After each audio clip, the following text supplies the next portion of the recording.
He's satisfying with himself when he said it. I could tell by the way he leaned back in the booth, one arm draped over the vinyl seat, his coffee untouched, because men like him don't drink diner coffee. They just hold it to have something to do with their hands while they ruin you. "You know what I told Brennan when he asked about you?" he said. "I told him the truth. I said you're a dishwasher. That's what you are now. That's what you'll always be." And he laughed, Karen. He laughed so hard he had to put his drink down. The restaurant was almost empty. Tuesday night in February, the kind of cold that keeps people home in Fort Bragg. Just two old men at the counter eating pie, and Manny in the back scraping the flat top. I was standing at the edge of the booth, holding a gray bus tub against my hip, and my hands were cracked from the sanitizer and the hot water, and my lower back had that deep ache it gets after 11 hours on your feet. I looked at him. I didn't say anything. I didn't need to. Because here's what Colonel Raymond Devereaux did not know, sitting there in that booth in his pressed civilian clothes with his Annapolis ring catching the fluorescent light. I had already filed. 3 days earlier, in a small office on Hay Street, with a lawyer named Dolores Achibe, who charged me $40 for the first consultation because I told her the truth, and the truth made her angry on my behalf. The papers were already moving through channels he didn't even know existed. And the name at the center of those papers, the name that would change everything, was not mine. It was his. My name is Karen Ellison. I'm 46 years old. I spent 9 years in federal prison for a crime I did not commit, and when I got out, I washed dishes at a diner called Rosie's near Fort Bragg, North Carolina, for $14 an hour, plus whatever Rosie felt like giving me from the tip jar on Fridays. This is the story of how a 2-star general walked into that diner on a rainy night in April, looked at me across the kitchen pass, and went so pale the hostess asked him if he needed to sit down. And how the words he whispered to his aide were heard by Manny, who was standing 3 feet away, pretending to refill the napkin dispensers. "My God," the general said. "It's her." But that comes later. First, you need to understand who I was before they took everything. I grew up in Sandhills, outside Southern Pines. My grandfather, Thomas Ellison, had a small house on a dirt road with a pecan tree in the front yard that dropped so many nuts in October you could hear them hitting the tin roof of the porch like slow rain. He raised me after my mother left.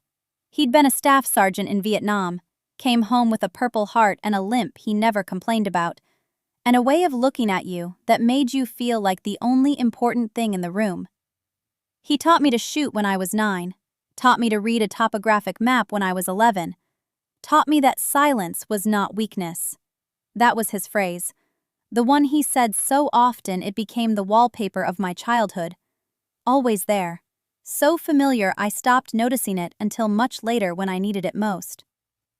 Silence is not weakness, Karen. Silence is where you keep your power until it's time. I enlisted at 18. Scored in the top 2% on the ASVAB. They offered me intelligence, and I took it. By 23, I was a signals intelligence analyst at Fort Bragg, holding a TS/SCI clearance, working in an SCIF where the air always smelled like burned coffee and cold metal. I was good at my job. Not good the way people say it casually. Good the way that mattered in rooms where one missed signal could mean a dead platoon.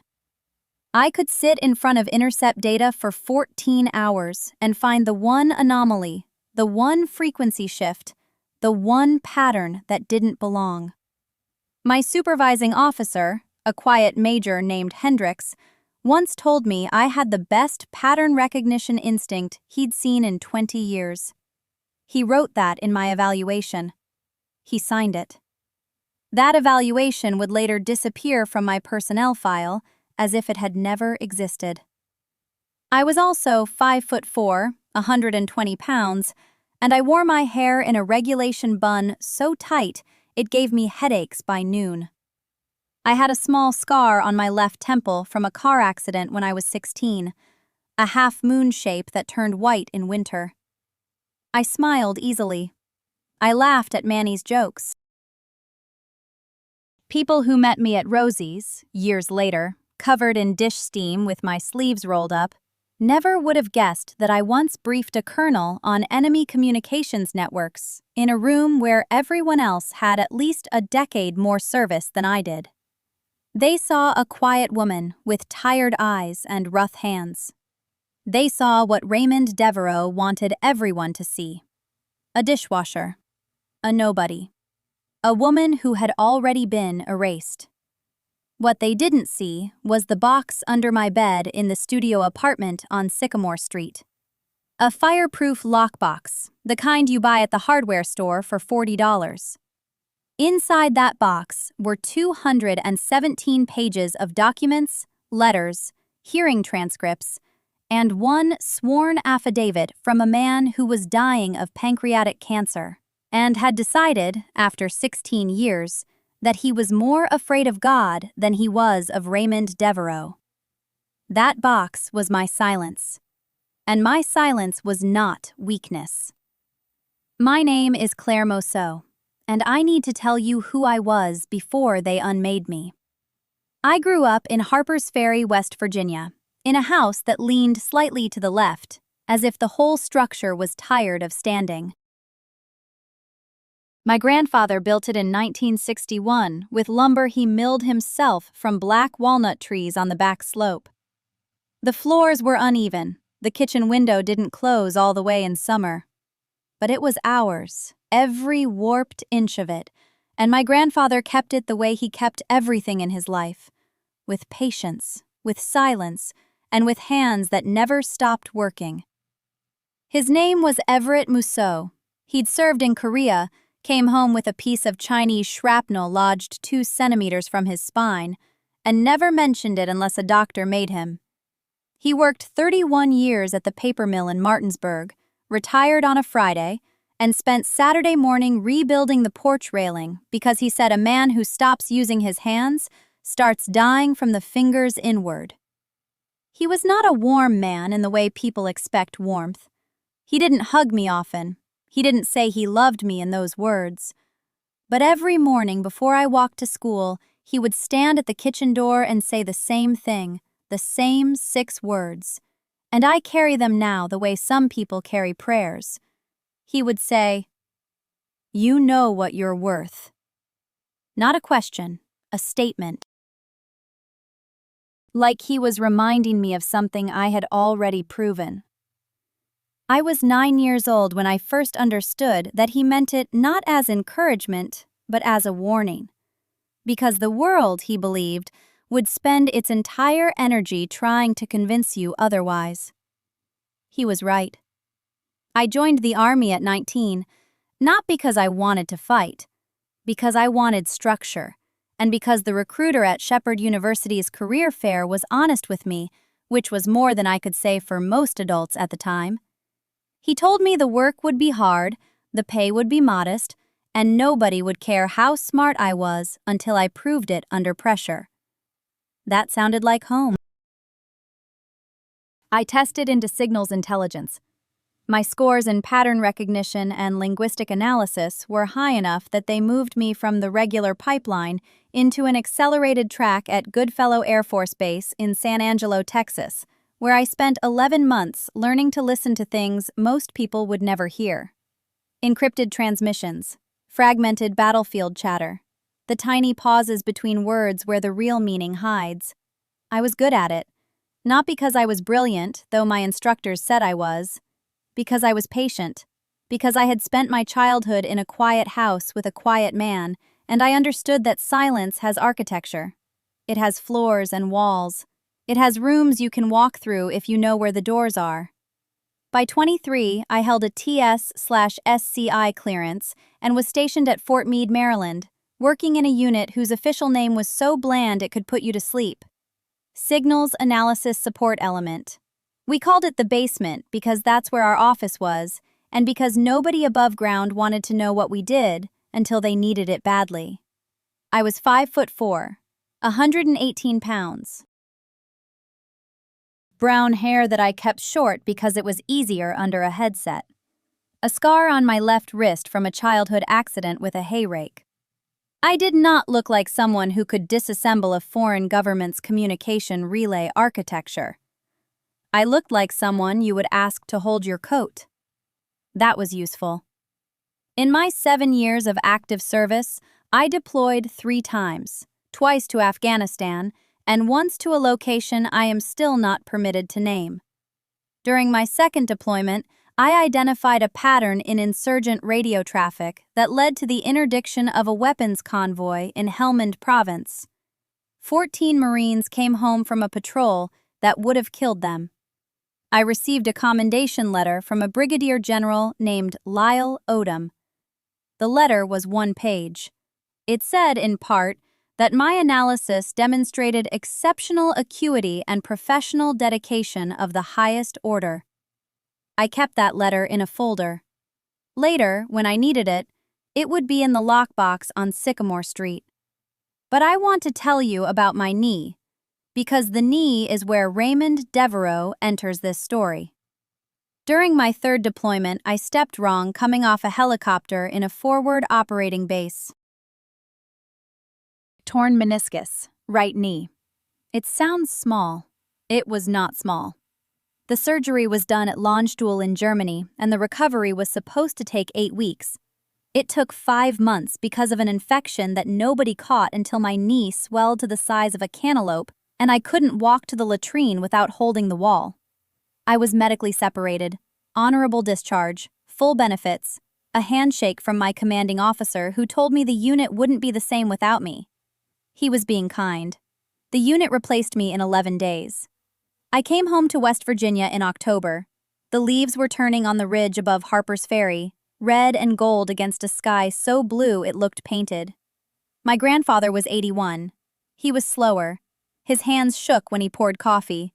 But he was at the kitchen door when I pulled into the gravel drive, and he said the same 6 words he always said, and I sat in the car for a full minute after he went inside, because I did not want him to see me cry. That was the last autumn I had with him before everything changed. Before I met Raymond Devereaux at a Veterans Affairs office in Martinsburg, where he sat behind a desk with a brass nameplate and a smile that made you feel, for exactly 5 minutes, like someone in this country still gave a damn about you. He was the director of Veteran Services for the Eastern Panhandle region. He was 54, silver-haired, a former JAG officer who had never deployed but spoke about the military the way politicians do, with reverence that costs them nothing. He shook my hand with both of his. He called me a hero. He said he was going to make sure I got everything I deserved. That was the first true thing Raymond Devereaux ever said to me. He just didn't mean it the way I heard it. I believed him. That's the part that still stings. Not because I was stupid, but because I was tired. There's a difference. Stupid is walking into a trap you can see. Tired is knowing the ground looks wrong and stepping forward anyway because you've been walking so long your legs won't stop. Raymond courted me the way a man courts a woman he's already calculating the value of. He brought flowers to our second meeting at the VA office, which should have been about my disability claim. He told me my file was extraordinary. He said he'd never met anyone like me, and when he said it, he leaned across the desk and lowered his voice like he was sharing a secret. I was 31. I had been out of prison for 4 months.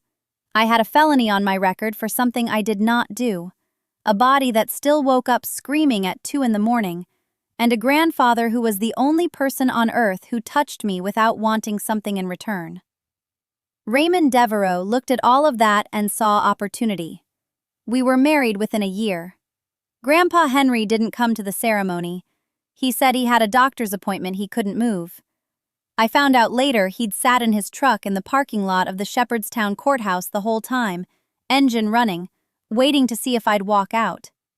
He never said a bad word about Raymond. He just stopped finishing his sentences when Raymond's name came up.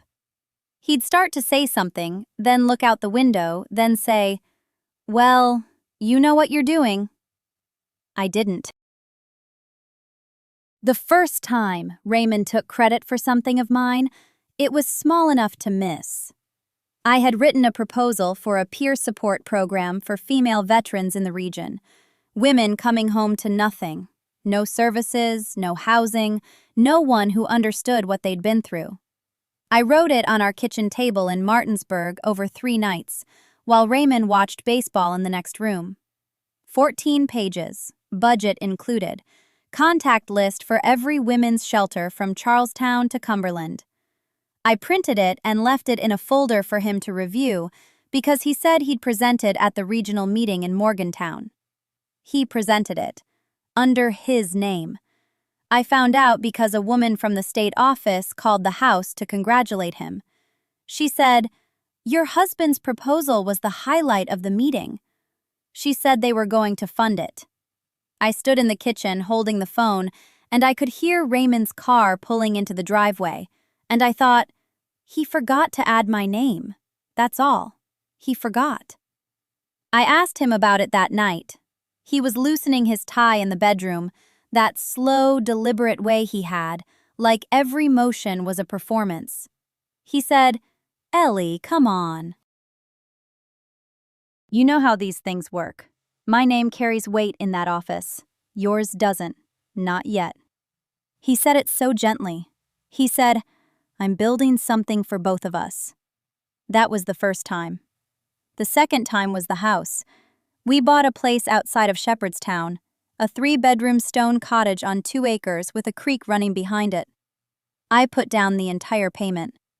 $62,000, every cent of my military savings, plus back disability pay that had finally come through. Raymond handled the paperwork because he said he knew a title attorney who'd give us a deal. When I saw the deed 6 months later in a drawer I'd open looking for a stamp, only his name was on it. I held the paper and read it twice. I read it a third time. Then I put it back in the drawer and closed it, and went outside and stood by the creek until my hands stopped shaking. When I brought it up, he had an explanation. He always had an explanation. Something about tax advantages, something about my felony record complicating title transfers. He said he'd fix it.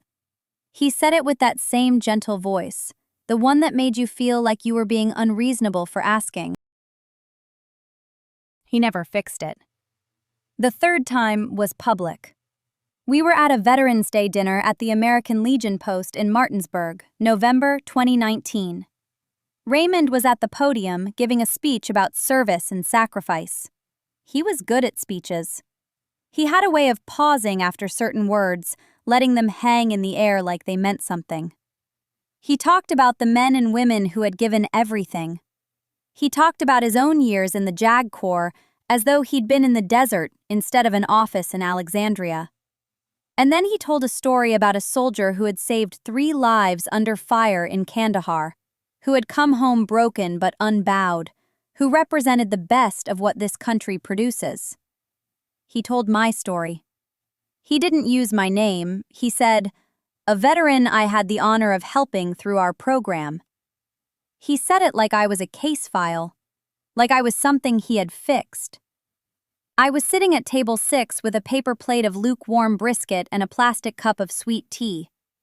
A woman next to me, someone's wife, leaned over and whispered, "Your husband is such a wonderful man."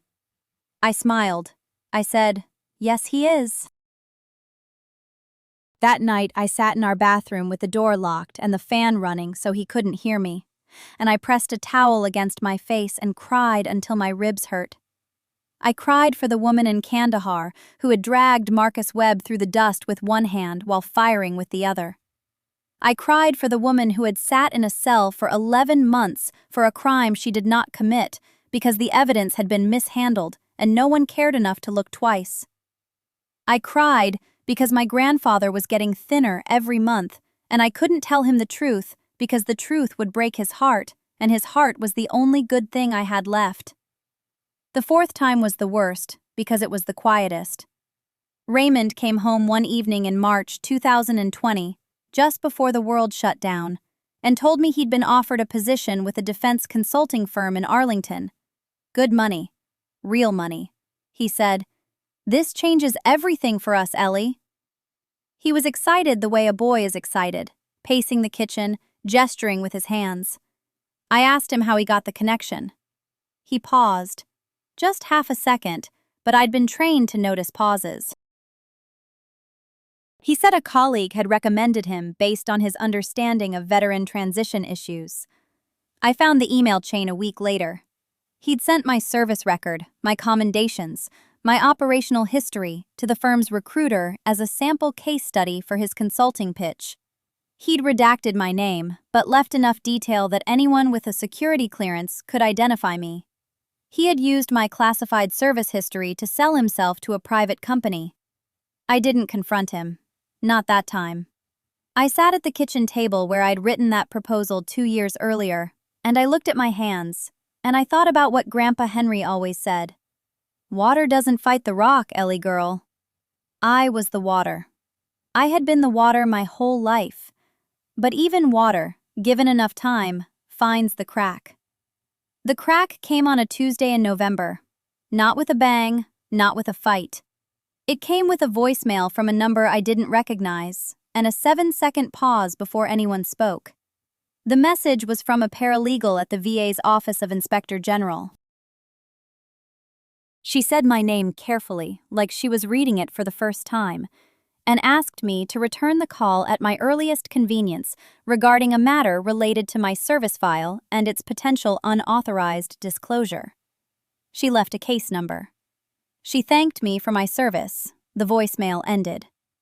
I played it 3 times, sitting in the parking lot of the restaurant where I washed dishes. The engine was off. The windows were fogged from my breath. My hands smelled like industrial soap and the grease that never fully comes out from under your nails, no matter how hard you scrub. I played it a 4th time just to hear her say the words, unauthorized disclosure, because those 2 words confirmed something I had suspected for over a year, but hadn't been able to prove.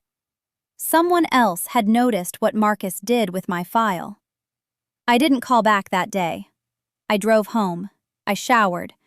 I made a cup of tea with 2 sugars, the way Grandpa Henry used to make it, and I sat in the one good chair in my studio apartment in Falls Church, the one I'd found on the curb 2 blocks over and carried home myself because I couldn't afford a cab and didn't own a car that ran on anything but prayer.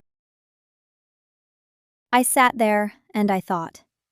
For 3 years I had absorbed everything Marcus threw at me and everything the system threw at me after that. The proposal he took, the consulting credit he claimed, the classified service record he shopped around like a business card. And then the worst of it, the thing I haven't told you about yet, the part that put me in a cell for 11 months. He had reported irregularities in a joint account we shared during our marriage. Money I had moved to protect myself during the divorce. Money that was legally mine from my deployment savings. Money I had documentation for. But Marcus had friends. Marcus always had friends. A JAG officer he'd gone to law school with before switching to policy consulting. A forensic accountant who owed him a favor. They built a case that made my legal withdrawal look like misappropriation of jointly held funds with a federal nexus because of the account's connection to my military pay. The charge was a stretch. My public defender said so. The judge said so, privately, to the attorneys. But the evidence had been packaged so neatly, and my defender was so overworked, and I was so tired of fighting a man who turned every room into his stage, that I took the plea. 11 months at Alderson. Minimum security. I washed floors there too. When I came out, no one was waiting. My mother had died while I was inside. A stroke. Quick. In her kitchen in Fredericksburg. They told me 3 days after it happened. Marcus sent flowers to the funeral. White lilies. My aunt said he gave a beautiful speech about family. So when that voicemail arrived, I understood what it meant. Not just legally. I understood it the way you understand the first warm day after a long winter. Something had shifted. Somewhere, in some office, someone had pulled a thread, and the thread led back to Marcus and what he had done with my file. I called the paralegal back the next morning at exactly 9 o'clock. Her name was Diane. She was efficient and kind in the way that government employees sometimes are when they know the person on the other end of the line has been through something real. She explained that a routine audit of security clearance-related disclosures had flagged my service record appearing in a private consulting firm's internal documents. The firm had cooperated. They had provided the email chain. Marcus's name was on it. Diane asked if I wanted to file a formal complaint. I said yes. She asked if I had legal representation. I said no. She paused, and in that pause I heard something I hadn't heard in a long time. She said there are organizations that provide pro bono counsel for veterans in cases involving clearance violations. She gave me 3 names. She said she shouldn't recommend one over another, but that the second one on the list had recently won a significant case involving spousal misuse of service records. I wrote down the second name. That night, I didn't sleep. Not from anxiety, from clarity. It was the strangest feeling. Like putting on glasses after years of squinting. Every incident, every slight, every stolen credit and swallowed response arranged itself in my mind with a precision I recognized from mission planning. Target identification, asset inventory, timeline, contingencies. I wasn't angry. That surprised me. I had expected to feel rage when this moment finally came. The moment when the door cracked open and I could see a way through. But rage wasn't what filled the space. What filled it was something quieter and much more dangerous. Certainty. I knew what I had. I knew what he'd done. I knew the law, because I'd spent 11 months in a prison library reading federal statutes the way some women read novels. And I knew something Marcus had never bothered to learn about me in 7 years of marriage. I don't quit. I go quiet. I go still. But I don't quit. Grandpa Henry knew it. He saw it when I was 9 years old, standing at the edge of the Rappahannock with a fishing line that hadn't moved in 4 hours. Every other kid had gone inside. I was still standing there, feet numb, eyes on the water. He came down with a blanket and draped it over my shoulders and said nothing for a long time. Then he said the thing I carry like a stone in my pocket. Water doesn't fight the rock, but the rock is the one that disappears. I picked up the phone and called the second name on Diane's list. A woman answered. I told her who I was. I told her what happened. She listened without interrupting for 22 minutes. When I finished, she said 4 words that changed everything. We can prove this. Her name was Patricia Vaughn. She worked out of a small office on Duke Street in Alexandria, 2nd floor above a dry cleaner. And the first time I walked in, I thought I had the wrong address. The carpet was stained. The waiting room had 2 plastic chairs and a ficus that was barely alive. But when Patricia sat down across from me and opened a yellow legal pad, I understood something immediately. This woman did not care about appearances. She cared about evidence. She had spent 11 years as a JAG officer before going into private practice. She knew military law the way I knew radio frequencies, which is to say she knew it in her sleep, in her bones, in the dark. And when I laid out the timeline of what had happened to me, when I told her about the convoy, about the investigation, about the court-martial, about the guilty plea I had signed because my appointed counsel told me it was the only way to keep the sentence under 3 years, Patricia did something no one had done. She went back to the beginning. Not my beginning. The investigation's beginning. She asked me questions I had never been asked. Who initiated the inquiry? Who assigned the investigating officer? Whether the convoy manifest had been entered into evidence or only referenced. Whether the communications logs from that night had been preserved or overwritten. I didn't know the answers to half of them. She said that was fine. She said the answers existed, whether I knew them or not. She said paper has a longer memory than people. For the next 4 months, I washed dishes at the Waffle House, and Patricia Vaughn built a case. I worked the closing shift, 11 at night to 7 in the morning, and I would come home smelling like grease and syrup and sit at the kitchen table in the apartment I was renting for $600 a month in Woodbridge, a 1-bedroom with a window that looked out onto the parking lot of a check cashing place, and I would read whatever Patricia had sent me. Photocopied documents, FOIA requests, correspondence logs, unit rosters. She found the first crack in December. The investigating officer who had handled my case, a captain named Royce, had been reassigned to a different installation 6 weeks after the court-martial. That by itself meant nothing, but Patricia pulled his subsequent assignments and found a pattern. Every unit Royce touched had an unusually high rate of administrative separations. He was a hatchet man, someone the chain of command used to clean up problems quickly and quietly. My case wasn't an anomaly. It was a template. The second crack came in January. Patricia obtained the communications logs from the convoy through a records request that took her 3 attempts and a formal complaint to the Army Records Management Office. The logs showed something I had always known but could never prove. The order to deviate from the planned route had come from the operations center, not from me. It was there, in black and white, time-stamped, with a call sign that belonged to Major Ellison, who had been the battalion operations officer. The same Major Ellison who had testified at my court-martial that no such order was given. The same Major Ellison who was now Lieutenant Colonel Ellison, stationed at the Pentagon. I remember the night Patricia called me about the logs.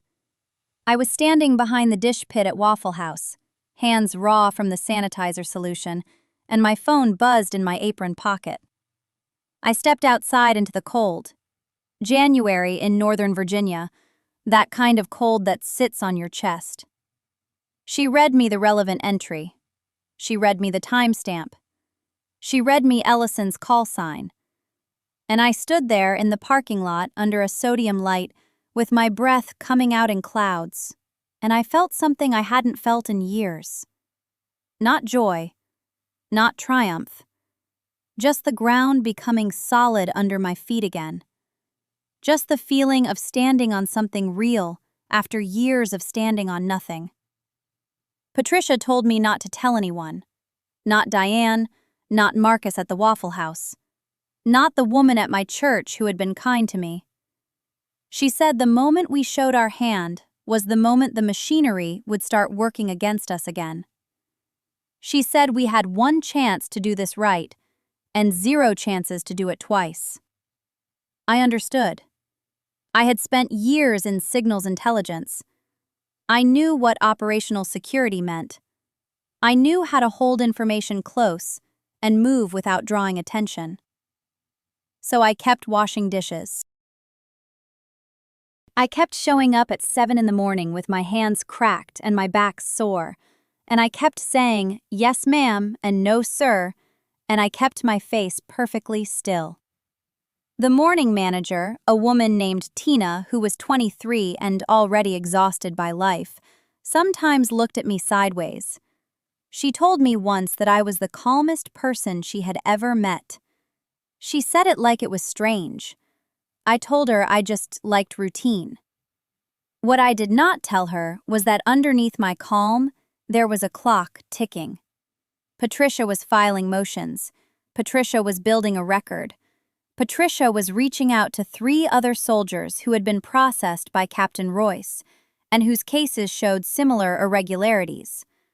I did not tell anyone that on my days off, I drove to Alexandria and sat in Patricia's office for hours, going through documents page by page. I did not tell anyone that I had a folder growing thicker every week in the bottom drawer of my dresser, underneath my socks, a folder that contained the evidence of my own innocence. I did not tell anyone that sometimes at night after my shift, I would sit in my car in the parking lot and hold that folder on my lap and just breathe. Not reading it, just holding it.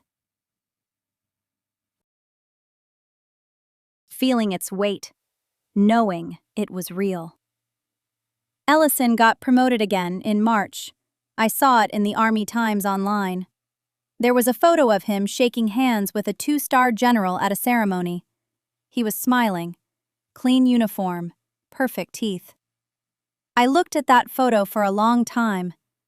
I felt nothing personal toward him, nothing hot. Just a cold, clear understanding that this man had lied under oath about an order that cost people their lives and cost me my freedom, and he had been rewarded for it. And I understood that the system would not correct itself. The system would have to be shown. Patricia said we were almost ready. She said one more piece, one more name. She was looking for the radio operator who had been on duty at the operations center the night of the convoy, the one who would have heard the order go out, the one whose initials should be on the log. She had a name. She was trying to find him. I went back to the dish pit. I scrubbed plates. I said nothing to anyone. The radio operator's name was Staff Sergeant Dennis Pruitt, and Patricia found him living in a single-wide trailer outside Killeen, Texas, 3 miles from the Fort Cavazos gate. He had been medically retired in 2019, anxiety disorder. He answered the phone on the second ring, and when Patricia said the words convoy and Wardak Province and October 2017, he went silent for 11 seconds. She counted. Then he said, "I've been waiting for this call for 6 years." Pruitt had kept a personal copy of the radio log. He had kept it in a fireproof lockbox under his bed for 6 years because he knew what had happened, and he knew what the log showed, and he knew that someday someone would come asking. The log showed that Colonel Lawrence Braddock had issued a direct order at 22:14 hours to proceed along Route Tango, despite a report from the intelligence section flagging possible IED activity on that route. The log showed that I had requested permission to divert to Route Sequoia. The log showed that permission was denied. The log showed that Braddock had initialed the denial himself. That log had not been included in the investigation file. It had not been presented at my court-martial. The version in the official record had been altered. Pruitt's initials were missing from the official version. The timestamps had been changed. And when Pruitt had tried to raise this with the investigating officer in 2018, he had been told that his recollection was inconsistent with the evidence and that further inquiry would not be necessary. He understood what that meant. He shut his mouth. He went home. He stopped sleeping. Patricia filed the petition for a new hearing on a Tuesday in March. I remember because it was raining, and I was elbow-deep in a bus tub full of cold pasta water when she called me. She said the hearing had been scheduled for June 14th at the Army Court of Criminal Appeals in Fort Belvoir, Virginia. She said Colonel Braddock had been notified. She said his JAG lawyer had already filed a motion to dismiss. She said the motion had been denied. I took the Greyhound from Fort Worth to Washington. 31 hours. I wore the only suit I owned, which Patricia had bought me at a Goodwill in Arlington. Navy blue. It fit well enough. I had lost weight from the dish pit, so the shoulders were slightly loose, but Patricia said it didn't matter. She said what mattered was the fireproof lockbox. The courtroom at Fort Belvoir was small. Wood-paneled walls, a flag behind the bench. 3 judges sat up front, 2 men and 1 woman, all colonels. The room smelled like floor wax and old paper. There were maybe 20 people in the gallery. Patricia sat beside me at the petitioner's table. Pruitt sat in the front row of the gallery, holding a manila folder on his lap, with both hands like it was a child. Braddock sat on the other side of the aisle. I had not seen him in person in 6 years. He looked older. His hair was thinner. He wore his Class A uniform with all the ribbons and the star on each shoulder. Brigadier General Lawrence Braddock. He had been promoted the year after my conviction. He sat very straight, and he did not look at me. Not once. His lawyer was a full bird colonel from the JAG Corps who had a calm face and a leather briefcase that probably cost more than 3 months of my dish pit wages. The presiding judge opened the hearing at 900. Patricia presented the case methodically. She did not raise her voice. She introduced the original radio log. She introduced Pruitt's sworn affidavit. She introduced the altered version from the official investigation file, and she placed them side by side on the overhead projector so the 3 judges could see the differences, line by line. The timestamps, the missing initials, the deleted entry where I had requested diversion to Route Sequoia. Then she called Pruitt to the stand. He walked up slowly. He was sweating. His hands were shaking. But when he sat down and raised his right hand and swore to tell the truth, he looked directly at the judges and his voice was steady. He said I was on duty that night. He said I heard the order. He said Captain Mercer requested a route change and was denied. He said Colonel Braddock issued the denial personally. He said he had kept the original log because he knew the official record had been falsified and he could not live with that. Braddock's lawyer objected. He said the document's chain of custody was compromised. He said Pruitt's mental health history made his testimony unreliable. He said this was a disgruntled former enlisted soldier with an axe to grind. The presiding judge listened. Then she asked Braddock's lawyer a single question. She said, "Can you explain why Staff Sergeant Pruitt's initials appear on this log, but not on the version submitted during the original court-martial?" The lawyer paused. He looked back at Braddock. Braddock's face had not changed expression, but I noticed something. His right hand, which had been resting on the table, had moved to his knee, and it was gripping the fabric of his trousers. Hard. The lawyer said he could not explain the discrepancy at this time. Patricia stood again. She said, "Your Honor, I would like to enter one additional exhibit." She opened her briefcase and removed a single sheet of paper. It was an email. It was from Colonel Braddock to the investigating officer, dated November 2017, 3 weeks after the convoy attack. It read, and I will never forget the words because I read them so many times that they burned into my memory. It read, "Recommend we streamline the radio log entries for clarity. Some of the timestamps may cause confusion during proceedings. Pruitt's involvement was minimal and does not need to be highlighted." The room was silent. I mean silent the way a room gets when air itself seems to stop. The judge on the left leaned forward. The judge on the right removed his glasses. The presiding judge looked at Braddock. She did not ask his lawyer. She looked directly at him. She said, "General Braddock, did you write this email?" He did not answer immediately. His lawyer started to speak, and Braddock raised one hand, just slightly, and the lawyer stopped. Braddock looked up. He looked at the judge, and then for the first time in 6 years, he looked at me. I have thought about that moment many times. What was in his eyes? It was not guilt, exactly.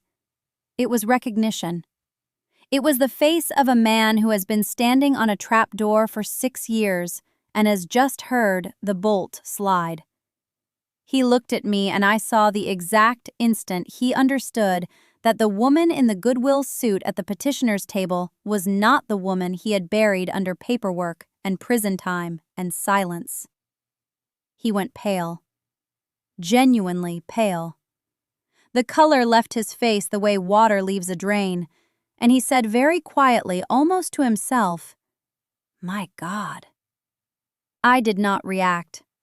I sat with my hands folded on the table. I looked back at him. I said nothing. The presiding judge asked again, "Did you write this email, General?" His lawyer objected. Braddock overruled his own lawyer. He said yes. The courtroom did not erupt. That is something people get wrong when they imagine these moments. There was no gasp, no dramatic murmur sweeping through the gallery. What happened was worse. What happened was silence. The kind of silence that has weight to it, that presses against your eardrums. Braddock's own attorney closed his eyes for exactly 2 seconds. I counted. Then he opened them and began writing something on his legal pad very quickly. The JAG prosecutor stood and asked permission to enter Exhibit 14 through 22 into the record. The judge nodded. And one by one, the documents I had spent 3 years assembling were read into the official transcript of a federal courtroom in Alexandria, Virginia. The email Braddock admitted to writing was from March of 2017. In it, he instructed Colonel Voss to reclassify my operational report on the Kandahar logistics anomalies as containing procedural errors. The phrase he used was, "Clean this up before it reaches the IG," the Inspector General. Because my report documented a discrepancy of $4.2 million in contractor payments that ran through a program Braddock had personally endorsed. He did not steal that money. I want to be clear about that. He was not a thief in the simple sense. He was something more common and in some ways more dangerous. He was a man who had approved something without reading it carefully, who had trusted people he should not have trusted, and who, when confronted with the possibility that his name was attached to a failure, chose to destroy the person who found the failure rather than face it. That person was me. The judge reviewed each document, my original report, the reclassification order, the internal memo recommending my transfer, the falsified counseling statement that appeared in my file 3 weeks before my court-martial. The testimony of Master Sergeant Aldine, given by deposition because she was stationed in Ramstein, confirming that she had witnessed Colonel Voss instruct a junior officer to alter the date on that counseling statement. And the email that connected all of it to Braddock directly. His attorney requested a recess. The judge granted 15 minutes. During those 15 minutes, I stayed at the petitioner's table. I drank water from a paper cup. My hands were steady. Ruth Okonkwo sat beside me and said nothing because there was nothing to say. Across the aisle, Braddock sat with his head slightly bowed and his attorney speaking rapidly into his ear. I watched his hands. They were shaking. Not dramatically, just a fine tremor in the fingers, like a man holding something too heavy for too long. When the court reconvened, Braddock's attorney made a statement. He said that his client wished to express that certain administrative decisions made during the relevant period may have reflected institutional pressures rather than personal animus toward the petitioner. The judge looked at him over her glasses. She said, "Counselor, I have 22 exhibits in front of me. I am not interested in institutional pressures. I am interested in whether your client knowingly initiated or facilitated retaliatory action against a subordinate who filed a legitimate report. Do you understand the question?" He said, "Yes, Your Honor." She said, "Good." The hearing continued for another 90 minutes. During that time, the JAG prosecutor walked through the timeline month by month. He showed how my report was filed in February 2017, how by April my security clearance review had been flagged, how by June I had been transferred from my unit, how by September the counseling statement appeared, how by December I was facing charges of mishandling classified material, charges built entirely on the reclassified version of my own report. a version I had never seen and never signed. How I was convicted in March 2018 and sentenced to 18 months. How I served 14 months at the Naval Consolidated Brig in Chesapeake. How I was discharged. How I lost my clearance, my benefits, my pension eligibility, my career, and approximately 6 years of my life. The prosecutor did not raise his voice once. He did not need to. The documents did everything. At the end of the hearing, the judge said she would issue her ruling within 30 days. She looked at me, and she said something I did not expect. She said, "Sergeant Vasquez, I want you to know that this court takes seriously what has been presented here today." That was all. But the way she said it, the way she held my eyes when she said it. I nodded. I said, "Thank you, Your Honor." Outside the courthouse, Ruth Okonkwo and I stood on the steps in the November air. It was cold. That sharp Virginia cold that comes off the Potomac and finds every gap in your coat. She looked at me and she said, "Well." I said, "Well." And then she did something she had never done in 2 years of professional interaction. She hugged me. Brief and firm, the way you hold someone who has been carrying something impossibly heavy and has just set it down. 31 days later, the ruling came. Full reversal of my court-martial conviction. Formal finding of retaliatory action by a superior officer. Recommendation for restoration of rank and benefits, pending Department of Defense review. The judge wrote 11 pages. On page 9, she used the phrase, "systematic and deliberate suppression of a legitimate whistleblower report." On page 10, she wrote that the petitioner endured consequences that no service member should face for fulfilling their duty. Braddock was not criminally charged. That was a separate process, and it moved slowly. But within 6 weeks of the ruling, he was placed on administrative leave, pending an Inspector General investigation. Colonel Voss, who had retired in 2019, was recalled for deposition. The junior officer who altered the counseling statement cooperated fully and received immunity. My phone began ringing. People I had not heard from in years. Fellow soldiers who had served with me. Some of them apologized. Some of them said they had always known something was wrong. I did not ask them where they had been when I was washing dishes at 11 o'clock at night with my hands cracked and bleeding. My sister Claudia called. She cried for 10 minutes before she could speak. Then she said, "Elena, I am so sorry. I did not fight harder for you." I said, "Claudia, you wrote to me every week I was inside." She said, "I should have done more." I said, "You did what you could." We were both quiet for a long time. Then she said, "Mama would have burned that courthouse down." And I laughed.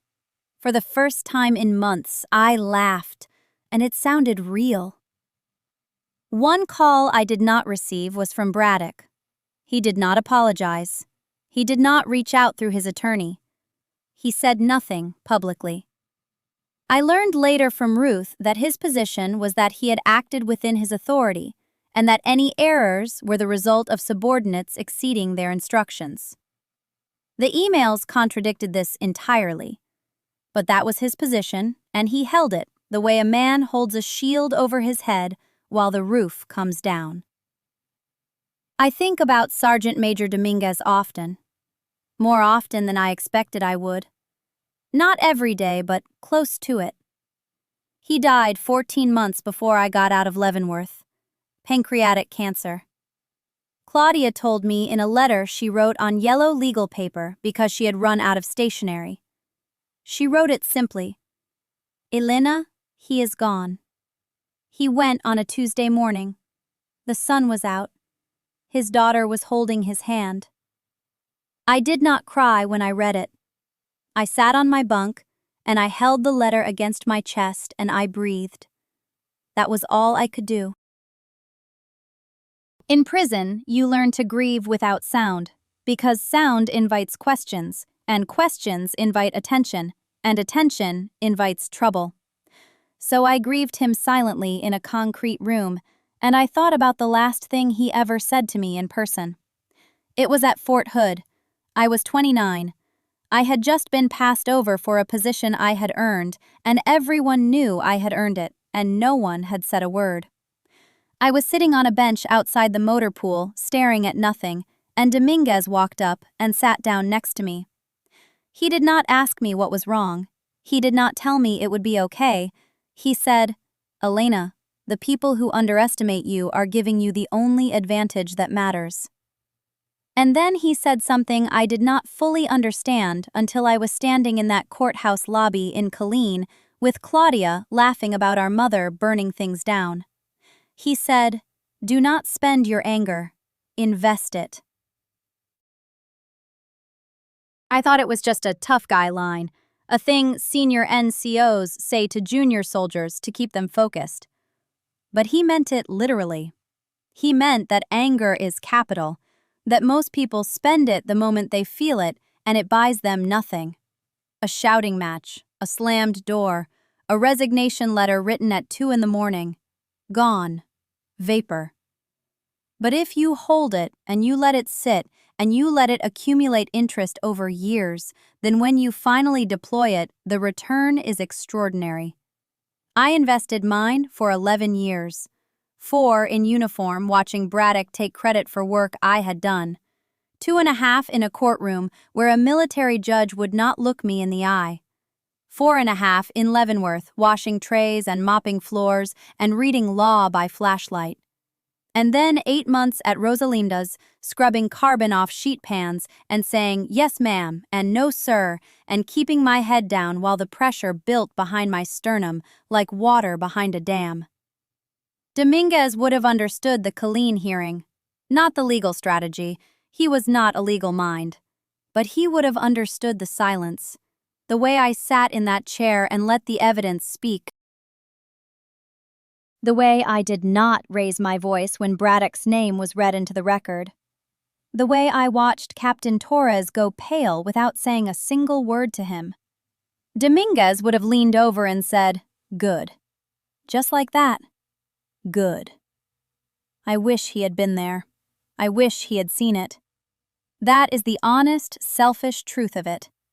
Not because I needed validation, but because he was the first person in my adult life who looked at me and saw something other than a quiet woman who could be moved aside.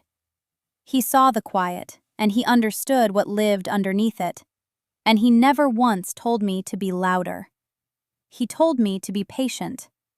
There is a difference that most people never learn. Now I sit with that phrase and I turn it over like a stone in my hand. Do not spend your anger. Invest it. And I realize he was not just talking about career strategy or military politics. He was talking about a way of being in the world, a way of absorbing injury without letting it dissolve you, a way of taking every slight and every lie and every locked door and converting it into something structural, something load-bearing, something that holds weight when the moment finally comes. I will be honest with you. I held on too long. There were moments I should have spoken up before the court-martial. There were moments I should have walked into Braddock's office and put the evidence on his desk and said, "Choose." I did not do that because I believed in the system, and the system did not believe in me. And by the time I understood that asymmetry, it was too late. I was already in handcuffs. I was already on a bus to Kansas with my wrists zip-tied and a guard who would not tell me what time it was. If I could go back, I would not change everything. But I would change some things. I would have made copies of the supply records earlier. I would have contacted CID myself instead of waiting for Braddock to do the right thing. I would have trusted my instincts the night I saw the discrepancy in the shipping manifests and felt the hair rise on the back of my neck and thought something is very wrong here. I knew. My body knew before my mind did. and I waited because I wanted to believe that a man I respected would not let me take the fall for something he authorized. That is not weakness. Or maybe it is. Maybe trust is always a kind of weakness when it is given to someone who has not earned it.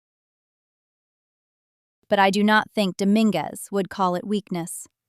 I think he would call it the cost of being decent in a system that does not always reward decency. And I think he would say the cost was too high, and he would be right, and I would agree with him, and we would sit in silence for a while, because that was how we communicated best. In the spaces between words where the real meaning lived. I am not the same person I was before Leavenworth. I am harder in some places and softer in others. I can read a room in 4 seconds. I can tell when someone is lying by the way they hold their coffee cup. I can stand in a commercial kitchen for 11 hours without complaint, because I have stood in worse places for longer. But I also cry more easily now. Not in public, never in public. But alone in my apartment at night when the building is quiet and the only sound is the AC unit cycling on and off, I will sometimes sit on the edge of my bed and let it come. Not for what they did to me, for what I lost while they were doing it. Years, relationships, the version of myself that believed the world was basically fair. That version is gone, and she is not coming back, and some nights I mourn her like a death. Dominguez once told me that the strongest people he knew were not the ones who never broke. They were the ones who broke and then stood up and did not pretend it had not happened. I broke. I am not pretending, but I am standing. It is a Tuesday evening in late October, and I am sitting on the back steps of my apartment building in El Paso. The sun went down 20 minutes ago, and the sky is that color it gets here that you do not see anywhere else on Earth. Not purple exactly, not orange. Something in between that has no name and lasts about 8 minutes before the dark comes in from the east like a curtain being drawn. The Franklin Mountains are just shapes now, black cutouts against whatever is left of the light.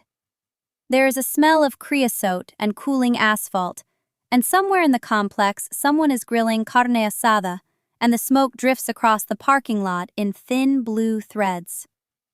I have a glass of water. Not wine, not beer, just water with ice, because it was 96 degrees today, and even now at dusk the concrete is warm under my bare feet. I am 41 years old. I have a felony on my record that will follow me for the rest of my life. I have $214,000 in a savings account that I earned by standing in front of people who wanted to erase me and refusing to disappear. I have a job washing dishes that I do not love and do not hate. I have an attorney who still checks in once a month, even though the case is closed, because she says she worries about me, and I believe her. I have a sister who calls on Sundays now. We do not talk about what happened.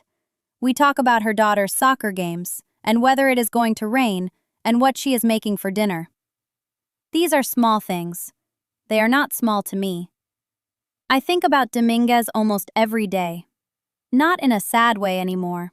In the way you think about someone who handed you something important at the exact moment you needed it and did not ask for anything back. He told me once, sitting in that workshop with sawdust on his boots and a cup of coffee going cold in his hand, that dignity is not something anyone can give you.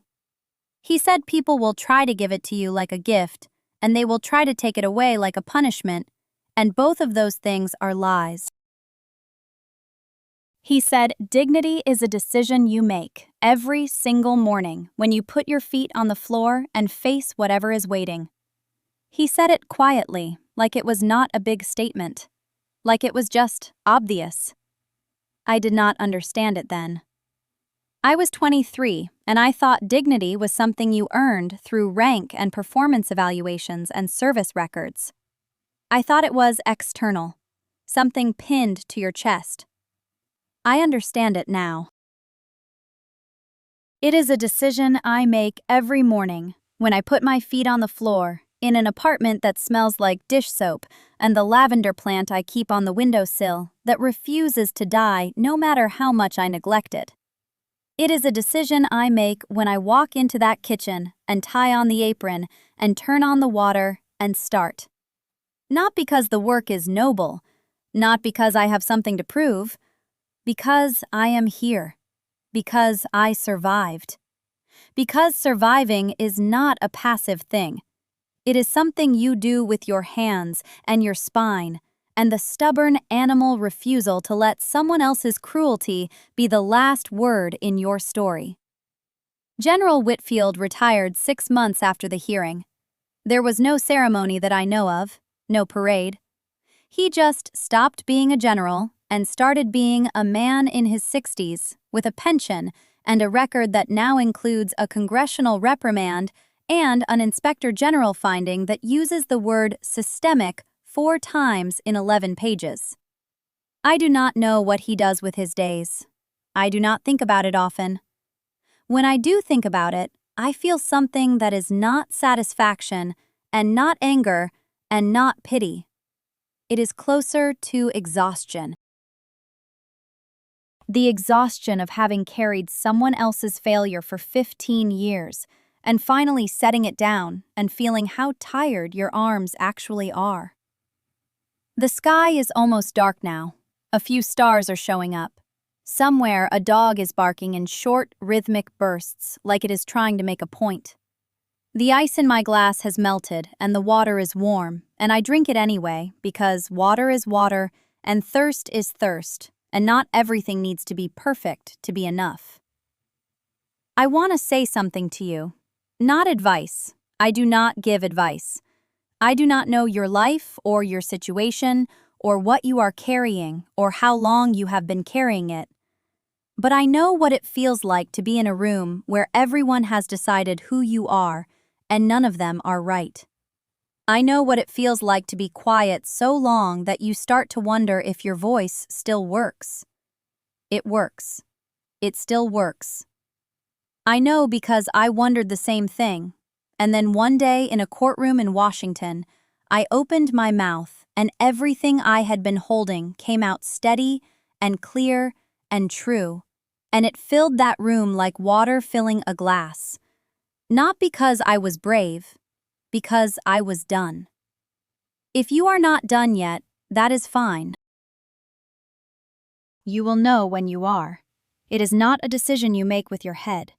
It is something that happens in your chest. One day the weight shifts and you feel it, and after that you cannot unfeel it. You cannot go back to pretending it is not there. My name is Elena Vargas. I served. I was convicted. I was erased. I came back, not as someone new, as myself, the same person I have always been, just quieter now, and sure of fewer things. And sure of those fewer things, absolutely. The last star comes out over the mountains, and I sit there with my warm water and my bare feet on the concrete, and I do not move for a long time. There is nowhere I need to be. There is no one I need to convince. The night comes in, and it is wide and dark and full of nothing in particular, and that is enough. That is more than enough. That is everything.